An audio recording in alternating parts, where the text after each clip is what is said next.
સૌવાલા મિત્રોને મારા જય સિયારામ. હું દુષ્યંત પાઠક શ્રી હનુમાનજી દાદાની અસીમ કૃપાથી એક નવા વિડીયો સાથે આપની સેવામાં હાજર છું. વાલા મિત્રો, આજનો ઉપાય આ વિષયની અંદર તારીખ છે 18મી ઓગસ્ટ 2026. પંચાંગ કહે છે શ્રાવણ મહિનો, શુક્લ પક્ષ ચાલી રહ્યો છે, સ્વાતિ નક્ષત્ર અને શુક્લ યોગ છે. તુલા રાશિનો ચંદ્ર અને સિંહ રાશિનો સૂર્ય ગઈકાલથી થઈ ગયો છે. વાલા મિત્રો, હવે અહીંથી સૂર્યની ગતિ બદલાઈ રહી છે. અશુભ સમયની જો પહેલા વાત કરીશ તો અશુભ સમયમાં मार्केट में यही दवाई चलती है और डॉक्टर साहब ने भी यही અશુભ સમયની અંદર આપણે વાત કરીશું યમઘંટની. તો યમઘંટ સવારે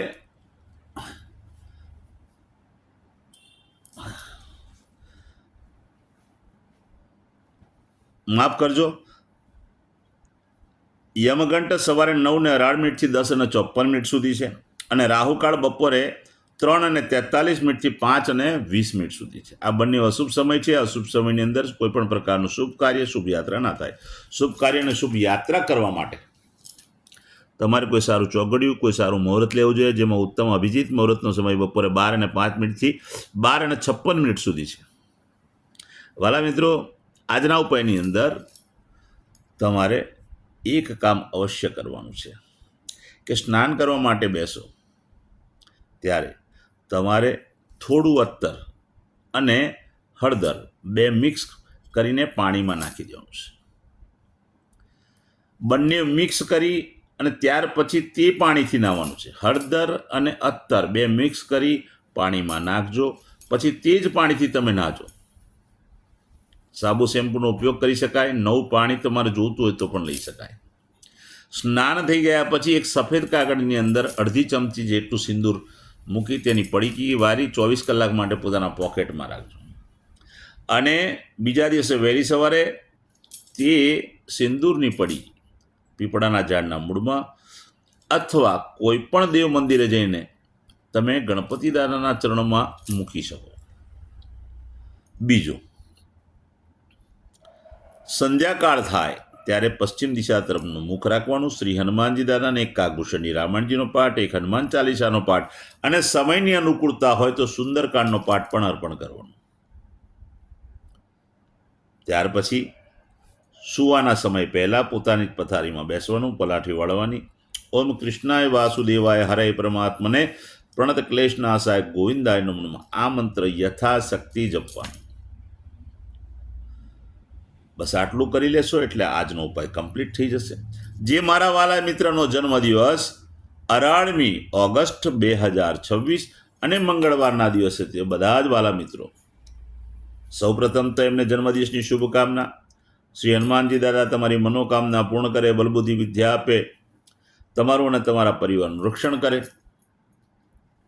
ઉપાયના ભાગરૂપે મેં કહ્યું તે પ્રમાણે સ્નાન અને ત્યાર પછી મેં કહ્યું તે પ્રમાણે સિંદૂરને 24 કલાક માટે પોતાના પોકેટમાં રાખવાનું. પહેલું તમારે કામ એ કરવાનું છે, સ્નાન કર્યા પછી કોઈ પણ શિવાલયમાં જવાનું અને મસૂરની દાળ લેવાની. એ મસૂરની દાળ ભગવાન શિવના શિવલિંગ ઉપર અર્પણ કરવાની છે. દર્શન કરવાના ભગવાન મહાદેવના. ત્યાર પછી ગૌશાળાએ જવાનું. ગૌશાળાએ જઈ ગાયોની સેવા કરવાની. ગાયોને લીલું ઘાસનું દાન આપવાનું. સાથે સાથે ગાયોને પોતાના ઘરે જે ભોજન બન્યું તે ભોજન પણ અર્પણ કરવાનું. ગાયોના આશીર્વાદ મેળવી લેવાના. અને અંતિમ કાર્ય છે કે સંધ્યાકાળ થાય ત્યારે ઘીમાં બનેલી મીઠાઈ નાના નાના બાળકોને, જરૂરિયાતમંદ લોકોને, શ્રમિકોને, વડીલોને, દરિદ્ર જેમને બી તમારે ભેટમાં આપી હોય તેને તમે આપી શકો. વિશેષ ઉપાય એ છે કે તાંબાના પાત્રની અંદર ઘી ભરી અને કોઈ પણ મહાદેવના મંદિરે સંધ્યાકાળે જો તમે દાન કરશો, ઉત્તમ પરિણામ પ્રાપ્ત કરશો. ત્યાર પછી જેની મેરેજ એનિવર્સરી 18મી ઓગસ્ટ 2026 અને મંગળવારના દિવસે છે તે લોકો સવારે સ્નાન કરી વડીલોના ચરણ સ્પર્શ કરી આશીર્વાદ મેળવી લે.